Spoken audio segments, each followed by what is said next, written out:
Today I'm going to be doing my best books of 2025. I've narrowed it down to 12 books I read throughout the year because in my previous video where I talked about my most disappointing and worst books, I picked 12, so we'll do 12 to keep it even. And this is a mixture primarily of fiction, but I do have some nonfiction mixed in. I read a total of 101 books this past year, which is crazy to think about. And without further ado, these are my top 12 books of 2025. So number 12, going in order from really good to the best in terms of ranking, we have a nonfiction, and that is one of the last books I read of the year was A Failure of Vision, Michael Harrington and the Limits of Democratic Socialism by Greene. This was published by Zero Books, which is an indie publisher. So earlier this year, I read Reform or Revolution by Rosa Luxemburg and Other Writings. And what I loved about this was that it was written in a way that was not too academic or theoretically dense. It was written in a way that was very easily accessible. And this is a biography of Michael Harrington, who was the founder of what is now the largest socialist organization in the US, the DSA, Democratic Socialists of America. But it is both a biography of him and also a sort of overview of the growth, the trajectory of the American electoral left over the past, you could say, 70, 80 years. It's interesting, I think, when you look at history, even recent history, and you think that what is happening in, say, current events is new, and yet at the same time there are so many parallels of our near distant past. And there was a lot I learned just about organizing and these different various left-wing socialist movements and sort of how revolutionary socialist thought, all of its revolutionary aspect has been tampered and neutered into simply electoral politics, but an electoral politics that is still tied to capitalism, to a very capitalist, imperialist system.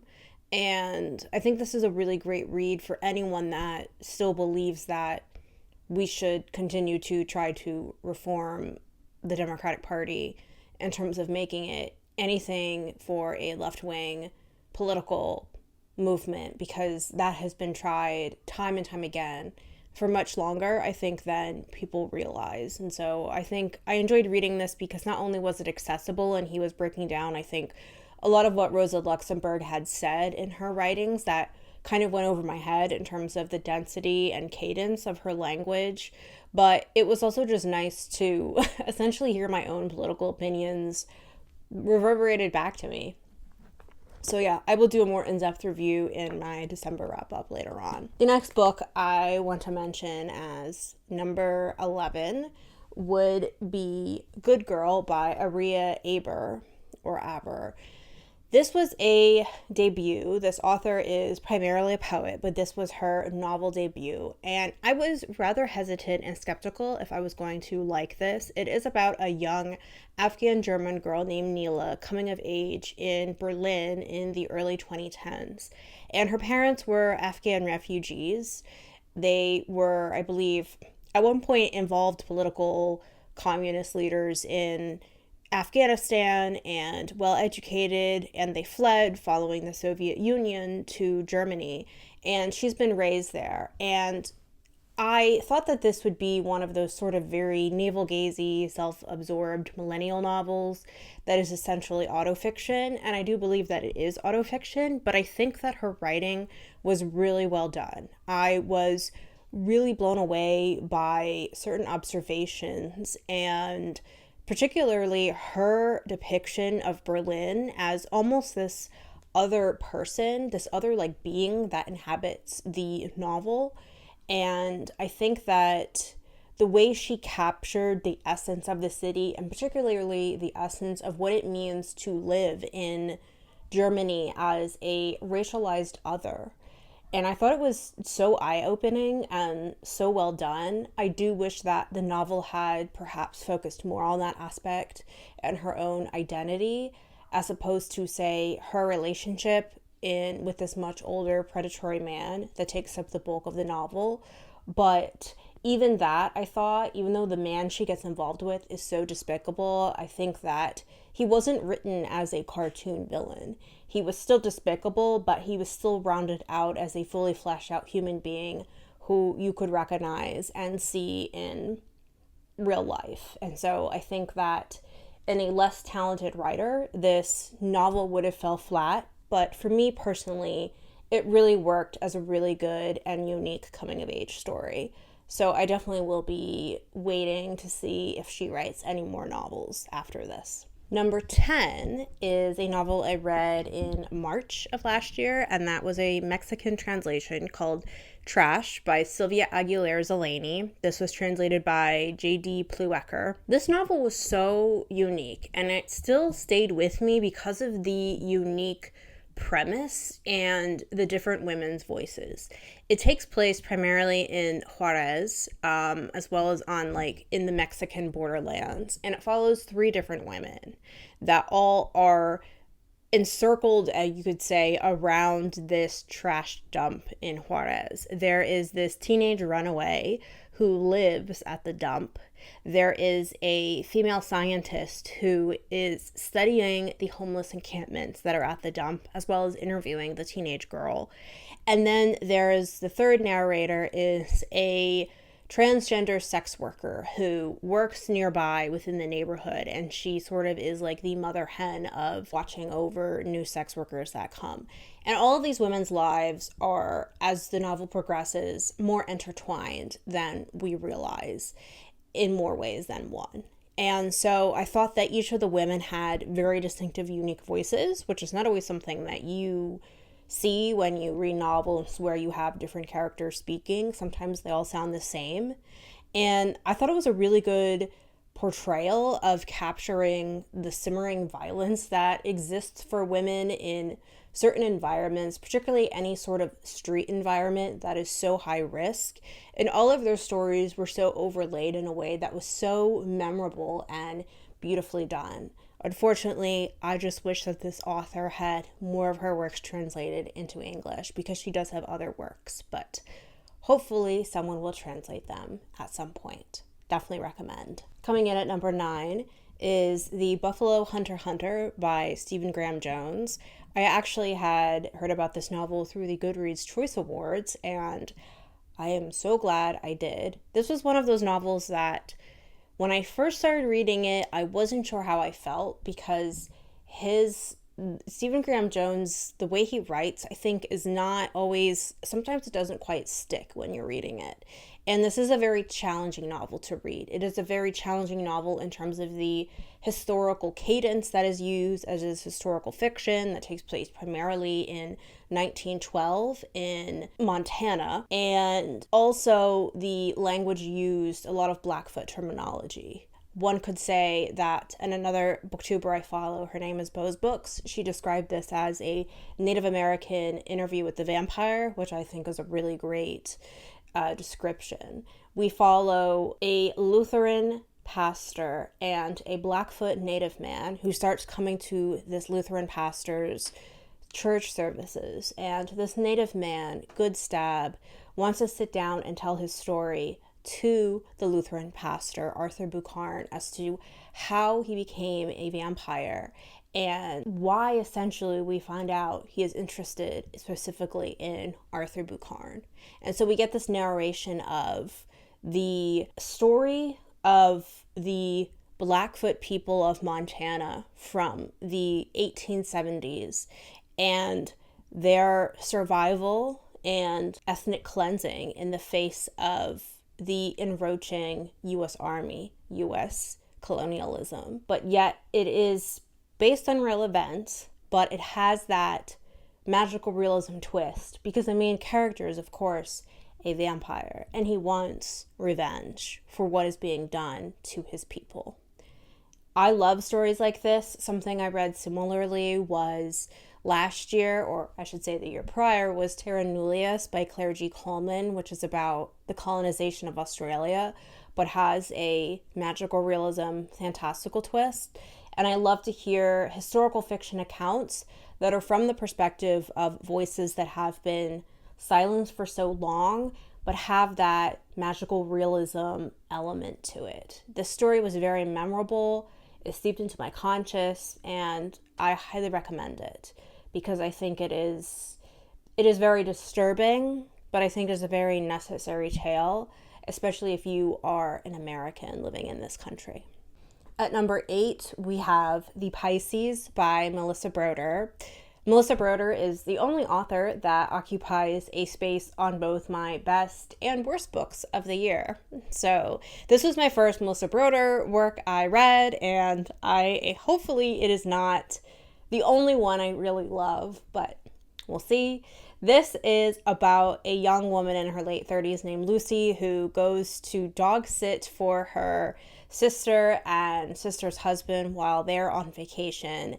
And Lucy is a mess. She has just broken up with her boyfriend, long-term boyfriend, and she's just not sure what she wants in life. She wants marriage for the sake of just sort of like the social currency, but she's never really truly desired it, nor has she ever desired a child. And so she one day sees a mysterious swimmer down at the beach in Los Angeles near where she is house sitting, and mayhem and erotic insanity ensue. I think Melissa Broder she has really astute observations on men and women and heterosexual relationships and those gendered, rather fraught dynamics.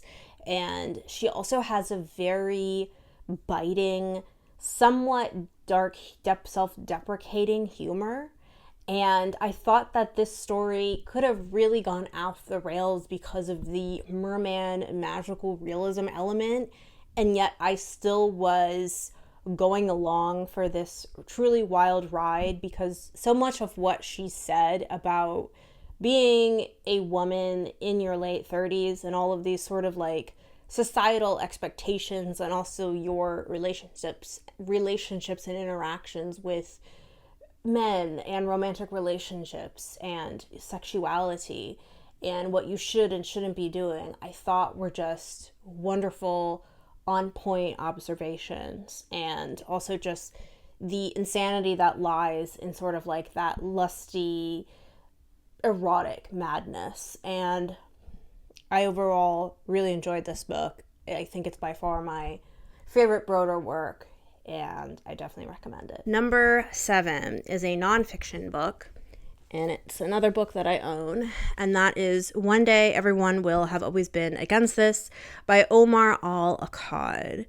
This is you could say it's sort of like a memoir, sort of like a series of personal essays of one person's witness to the Gaza genocide.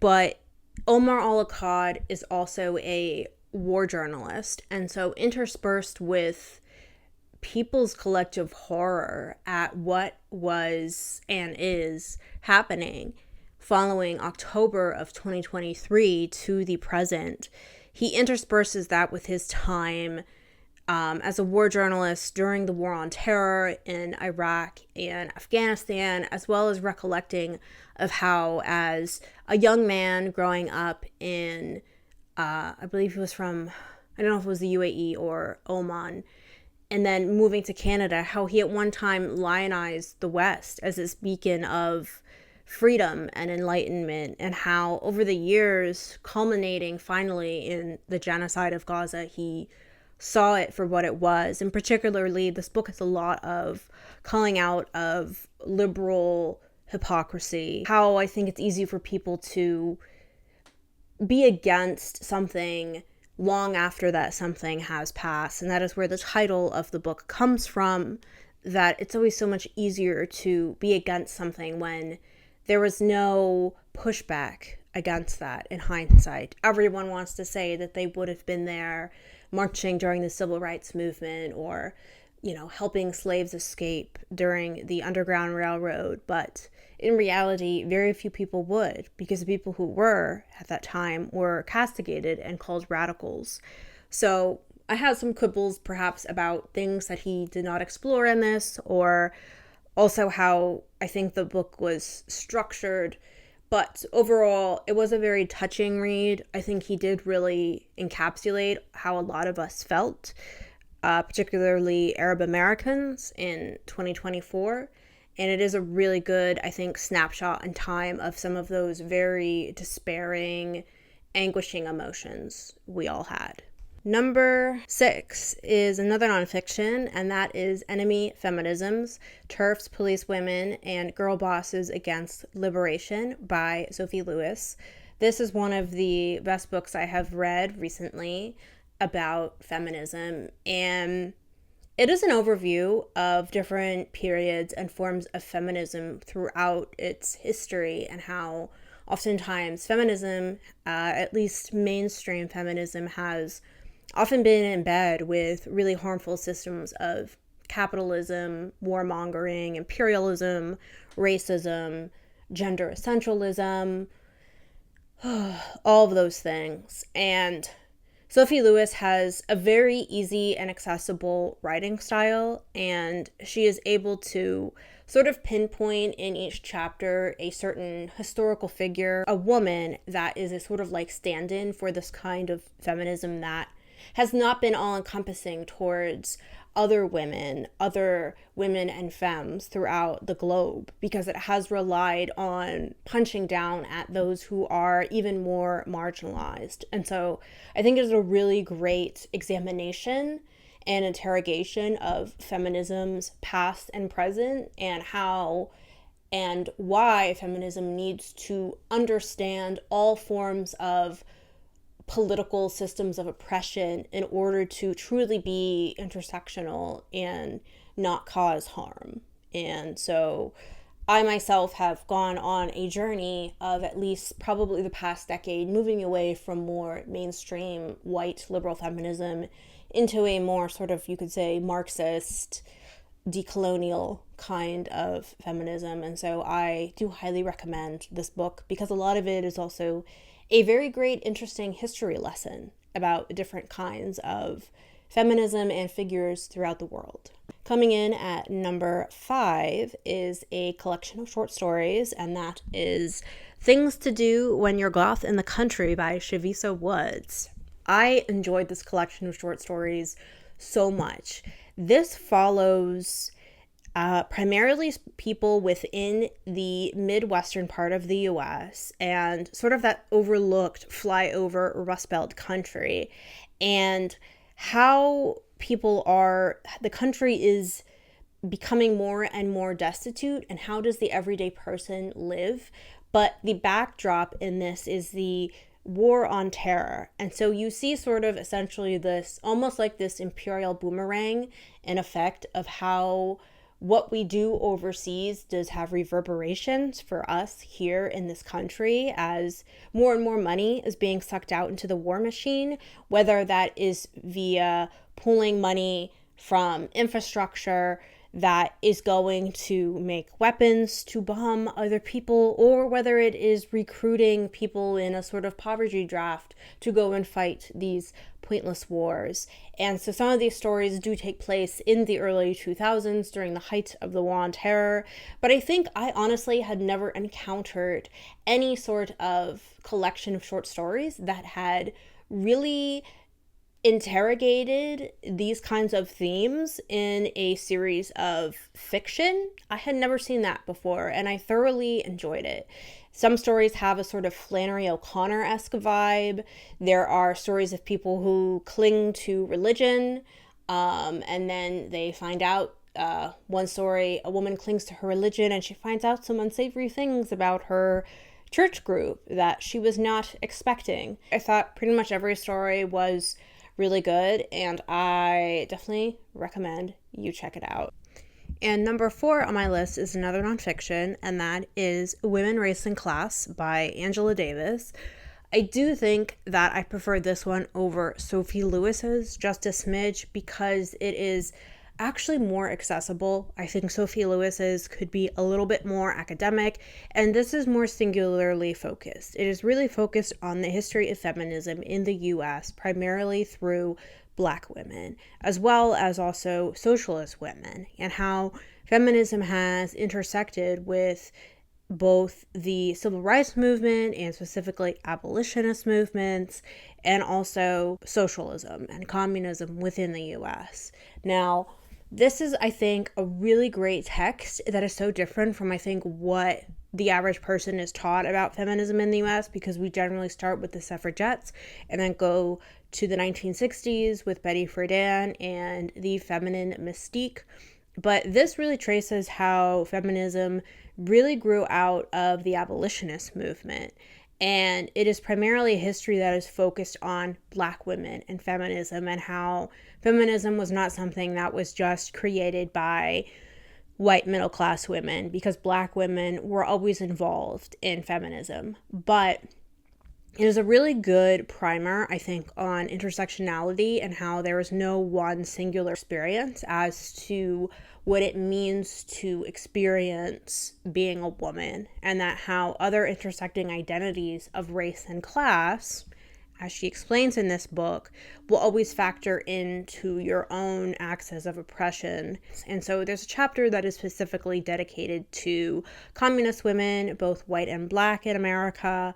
And also she traces a lot of the rise of white supremacy and racism within both first wave and second wave feminisms. And so I thought this was such an easy, clear, concise text. It has so much, I think, forgotten history that should really be essential to feminist history, especially feminist history within the US, and I highly recommend it. This by far is my favorite Angela Davis text. Getting into my top 3, all of these are fiction. Number 3, believe it or not, is Eileen by Ottessa Moshfegh. This was the second book by Ottessa Moshfegh I read, and I am really glad I did. I think this is an example of giving an author a second try when you read something by them and you don't like, because I enjoyed this so much. I do feel like one of the reasons why I loved this story was partially because I felt like she was sort of she was writing it a little bit in the vein of a Joyce Carol Oates book, kind of had that same vibe. And also the main character of Eileen had these weird similarities to a close friend of mine. And so it was so uncanny. It was at one point eerie. And yet I did feel like I had this almost natural, built-in sympathy for this character because of how much she resembles someone I know in real life. This is a story of a woman looking back on her youth and sort of like the catalyst moment as to how she moved out of this rather mundane and yet toxic situation she was living in with her dad, where she was working, and how she sort of viewed other people and relationships and her own body image. And her catalyst is this young woman, Rebecca, who comes to work where Eileen is working at this boys' reformatory school. And Rebecca draws Eileen into this sort of vigilante act that then becomes the catalyst for Eileen to make some changes in her life. But I enjoyed every minute of this. It is dark, it is somewhat noir-esque, it is wintry. I enjoyed it thoroughly. I had no complaints. And now, number 2 is a book that I do think has some similarities to Eileen. I actually do suspect that Moshfegh might have been inspired by this book, and that is Solstice by Joyce Carol Oates. Joyce Carol Oates is an author that I have read by far the most out of any other author in the world. I think I've read now about 24 of her works, and this year I did get back into reading some of her stuff. I took a long break, and I am enjoying going back into her backlist. This was published in 1985, and I think it's a forgotten book. I think it's a forgotten classic. It also involves 2 women in the story that become drawn to each other in a way that borders on codependency with... There is a slight sort of homoerotic undertone in this, and sort of that toxicity of, do I want her or do I want to be her? And it takes place in a fictional town called Glenkill, Pennsylvania. And I could just see the sort of trees and rolling back roads of this place because it sounds very similar to where I grew up. And the sort of like tenseness and the descriptions of characters and emotions. Again, there was so many parallels between this and Eileen, particularly certain scenes where the two women go out on the town and they're sort of like flirting with men at the bar and kind of leading them on and like pretending that they have different identities and names, but kind of involved in this like dangerous game of like a new identity and persona, and which is actually a scene on Eileen. So I do think that these two books are in communication, but I would say that I prefer this one, not just because Joyce Carol Oates did it first, and also because it does remind me of kind of where I grew up, but I do overall just prefer Joyce Carol Oates' writing to Moshfegh's. I just think it's, when she's good, she's good. She's my girl. And now, number one, the number one book I read that broke me, and I would say put me back together again, but maybe that sounds a little melodramatic, was Minor Detail by Adania Shibli, translated from Arabic by Elizabeth Jacquet. This powerful novella is so devastating and haunting and yet simplistic. And in its simplicity, that is part of what it makes it so devastating, so precise. It takes place 1 year after the Nakba, which is the ethnic cleansing of Palestinians to create the state of Israel. And it is based on a true story of a young Bedouin girl who was kidnapped by Israeli soldiers, and a terrible crime was committed against her. And then we jump forward into the near-distant present, where an unnamed narrator is obsessed with finding out more details about this case, because she was born on the same day that this girl was tragically murdered, exactly 25 years ago.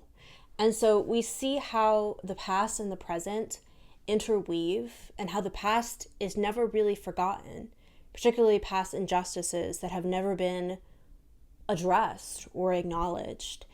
And the prose is so simplistic and sparse, but yet there was so much simmering, heavy tension in the atmosphere that surrounds these characters. There was at one point where it almost seems like it veers slightly into a magical realism element, but I don't want to spoil it. It is sharp and poignant. I almost cried reading this. I probably did. But it is something that stayed with me so much that I actually had to go out and buy the book after I had read it from the library. And so there you have it. Those are all 12 books I read that are my top 12 of the year, a mixture of fiction and nonfiction. And yeah, please let me know if you have read any of these books and what you thought of them. And I will see you in the next one. Bye-bye.